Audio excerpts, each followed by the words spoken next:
Yay, it's working. I haven't been able to go live. So, hey girls, I want to take a few minutes to talk to you about what we talked about last night about calories versus hormones. All right, so at the end of the day, like I explained last night, it is about creating a calorie deficit, which means taking in more.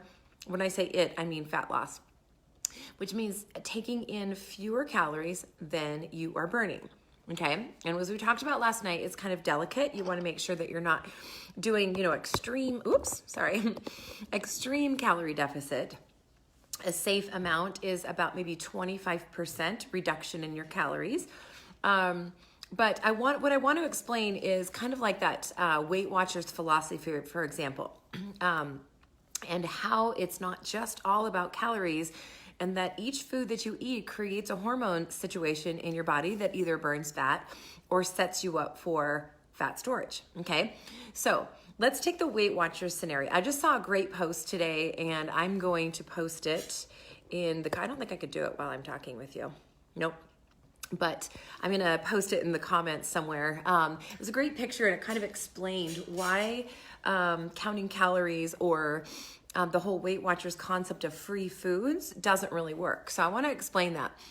Weight Watchers has like 200 foods that they have listed as 0-point foods. Okay, so in the Weight Watchers program, you can get, depending on your goals and depending on your current weight and height and age and things like that, and activity level, you get a certain number of calories or points per day. So it's somewhere between typically 25 and 35 points per person. All right. So they have certain foods that are counted as free foods, like 0 points. So what happens is people tend to load up on those foods. This is one thing. They tend to load up on those free foods. They're things like vegetables, and I don't remember all of the list, but it's mainly things like fruits and vegetables, even eggs and avocados, as we discussed last night, are pretty high in fat. Those are considered free foods in Weight Watchers. So the problem with this is that if you are eating free foods all day, we know free foods. Hi, Denise. We all know that every food contains calories.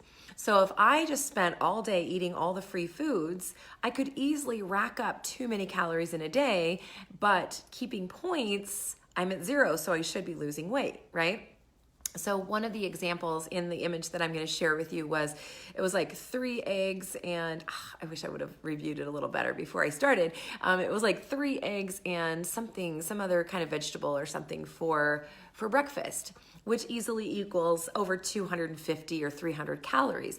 If I ate only free foods at breakfast and I failed to track those as calories because they were 0-point foods, then I'm clearly going to be eating too many calories in a day. Or here's the other scenario, that people like to load up their day with these free foods so they have 0 points toward the end of the day and then splurge a little on something that is maybe not as healthy. So, maybe at the end of the day, I still have 20 points to eat and I'm going to eat it on chocolate cake or something like that, thinking that I'm coming out with a negative calorie balance, right? Problem is, I ate 0 foods all day, which actually did have calories, and then I ate that chocolate cake, which now is most likely going to push me over the edge if I'm not keeping track of what I'm eating. So that's not necessarily to bash Weight Watchers. It's just a good example of, I have one client right now that swears by Weight Watchers, and she can't lose weight. And I keep trying to explain to her this thinking, and it just isn't sunk in her head. She's just sticking to the Weight Watchers. So can't do much about that. So let's talk about the hormonal part of this. Okay. So according to Weight Watchers, chicken, let's say chicken is a free food. And I ate, sorry, my battery's dying. And I ate chicken all day long. And I've got zero numbers all day.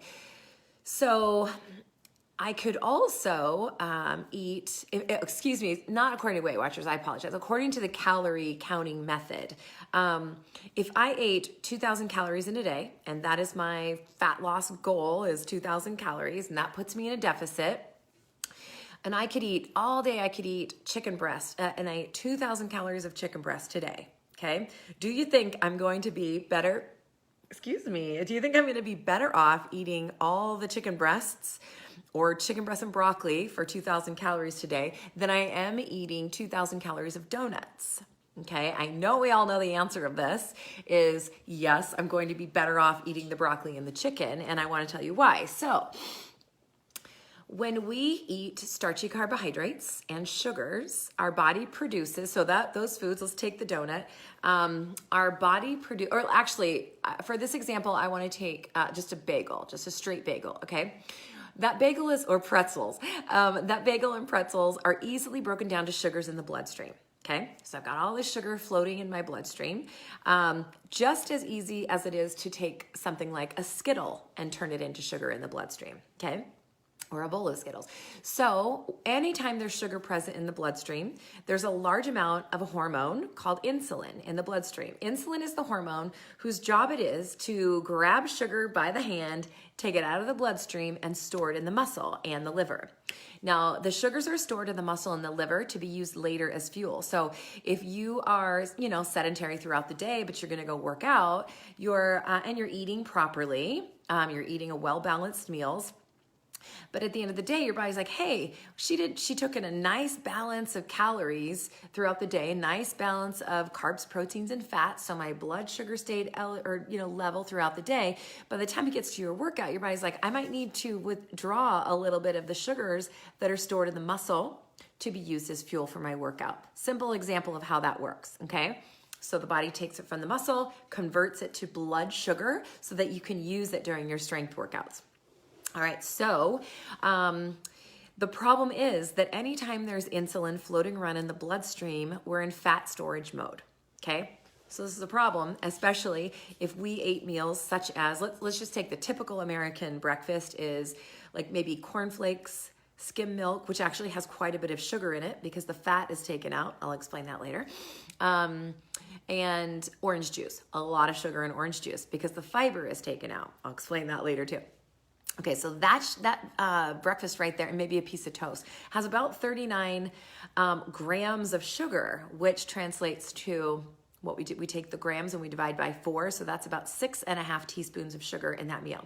And then let's say we back it up with pretzels for our snack, and then we back that up with a big Subway sandwich, a bag of chips, and a Pepsi. Okay, so that Subway sandwich has a ton of bread, the bag of chips is all starchy, and then the Pepsi is full of sugar. And then we just keep doing this throughout the day. Throughout the day, we're introducing loads of sugar into the bloodstream constantly, so that we're also producing loads of insulin constantly. So throughout the day, we never get a chance for those fat-burning doors to open, because we're constantly asking for insulin to help us take the sugar out of the bloodstream. Your body doesn't like to have high levels of sugar in the bloodstream, and that's why it employs insulin, because it's corrosive. That sugar is corrosive to the cell. So the body has this amazing regulating mechanism that kind of helps bring the blood sugar levels down, and that is called insulin, okay? However, as I said, insulin is a fat storage hormone, okay?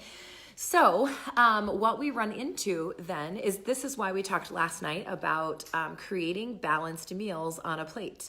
We want to have that 2 scoops of vegetables. We want that palm size protein serving, that sprinkling of fats, and then our starchy carbohydrates. Or I'm going to explain like slow carbohydrates a little bit later, but we want to create a balance in that meal. We call it PFC, so protein, fat, and carbs. And sometimes I add an extra F, which is fiber, okay?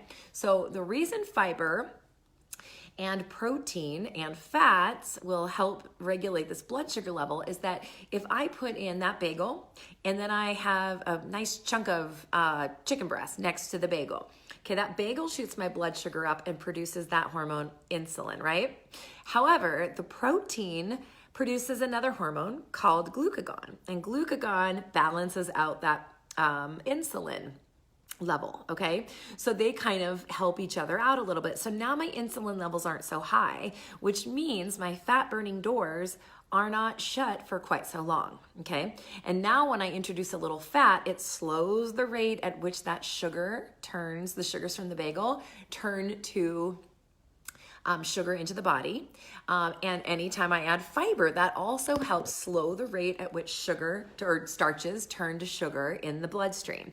So if I can create a nice balanced plate of protein, fat, fiber, and carbohydrates, then I'm gonna get a much better blood sugar balance and a much better glucagon and insulin balance, which means that the larger dose of insulin due to a larger dose of sugar in the bloodstream that I have, the longer my fat burning doors are shut down. So that's why creating this balance on your plate between carbs, proteins, fats, and fiber are key to helping keep that blood sugar balanced. Keeping the blood sugar balanced is key to allowing your body to become a fat burner more often throughout the day. Okay, so that's typically when that starts. Is, let's say that I ate my breakfast at 6 a.m. and it was nice and balanced. It was, what was today? Today was a couple eggs and some roasted leftover cabbage sauteed up.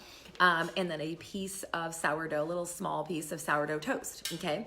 So there's my protein in the eggs, there's my fat in the eggs, my vegetables in the cabbage, and then some carbohydrates. So this is after my workout, so I had my carbohydrates to replenish. And that meal right there keeps everything nice and balanced. So after in a balanced meal like that, I'm not producing a huge amount of sugars and a huge amount of insulin. So then I am, hi Denise. So then I am able to have a lesser amount of insulin floating around to take care of that sugar because there wasn't a whole bunch, right? So once that insulin's done with its job, my fat burning doors can open and my body's like, okay, bring it. Let's burn some fat as fuel. Even as I'm sitting here doing low levels of activity. Okay, so our goal here to become a fat burning body is to keep that balanced amount of carbs, proteins, and fats kind of sprinkled throughout the day. What we're trying to do is give ourselves stretches of time without insulin present in the body. This is one reason that snacking all day long isn't necessarily the best for everyone. Really depends on the person again, and this is where the experimentation comes in. But if I snack all day long, I'm introducing insulin all day long, okay? So, let's see, what else I want to tell you about that? I just lost my train of thought. Something about snacking. What was it? That's the other thing is I want to make sure that my snacks are balanced too. So I want a little balance, just a smaller version of my meals of protein, carbs, fat, and fiber to help keep my insulin levels low and my glucagon levels up there so that they can balance each other out.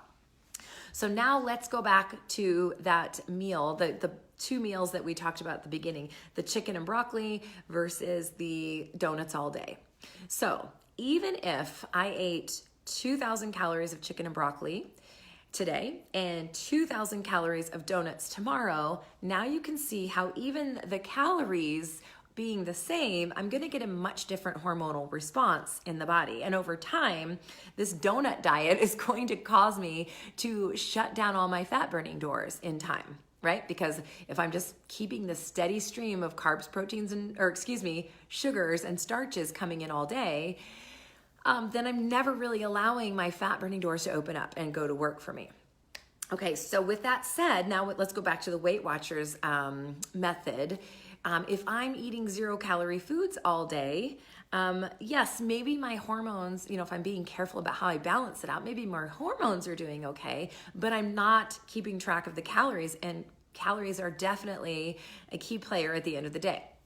Even if I eat broccoli and protein all day, yet I eat even 200 more calories than are necessary for the activity that I did, I'm going to start gaining weight.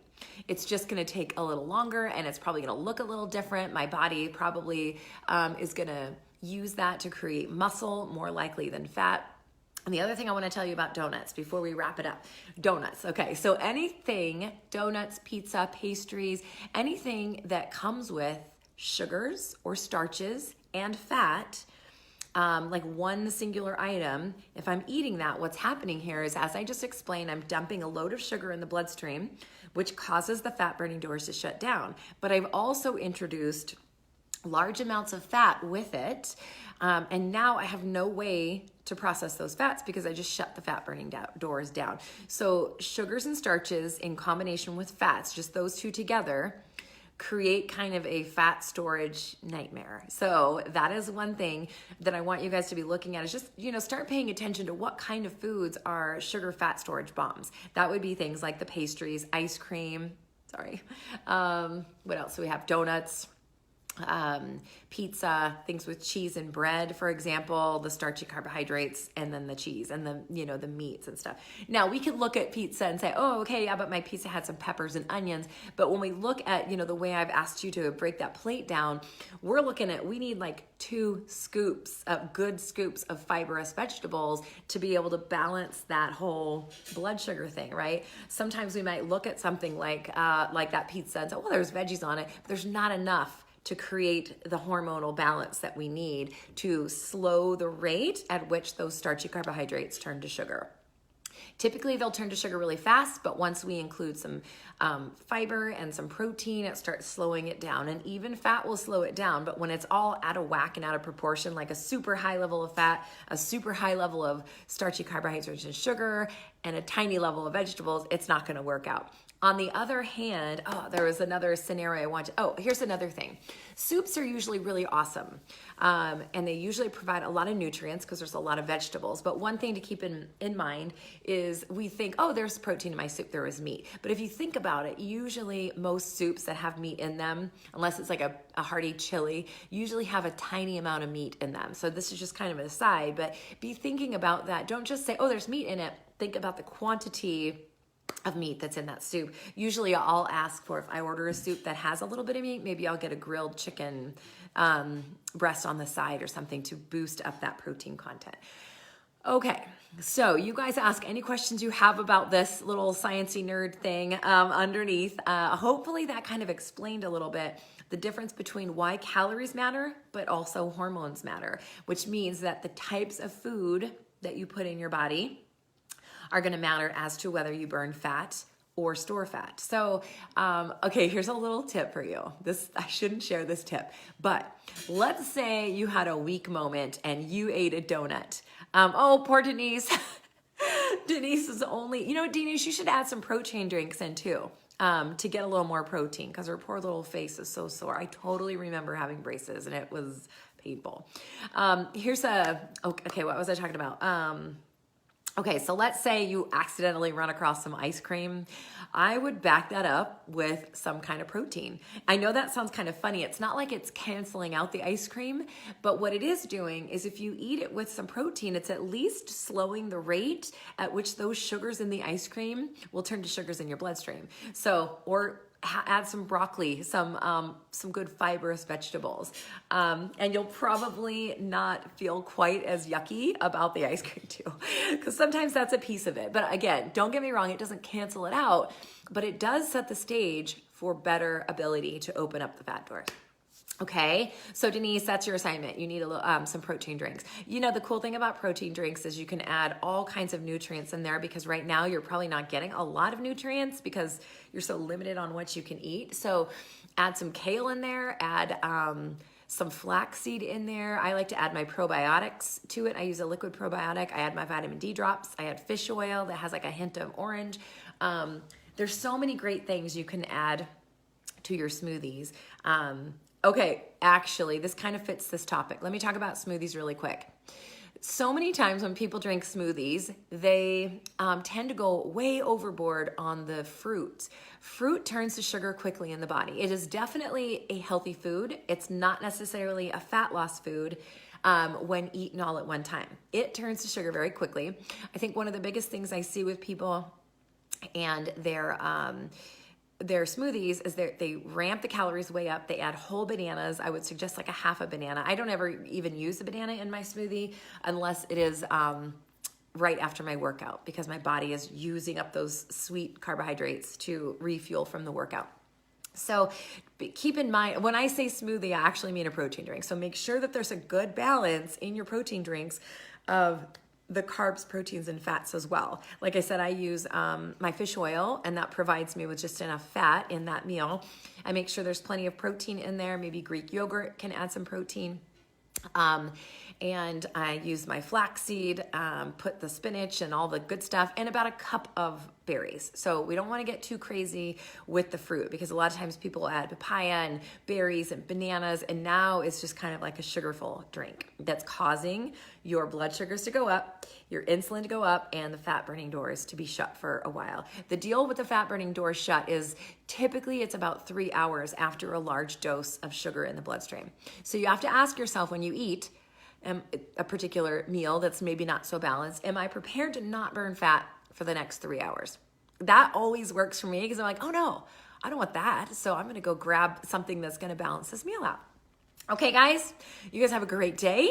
Get on with your homework, and I will talk to you soon. Bye.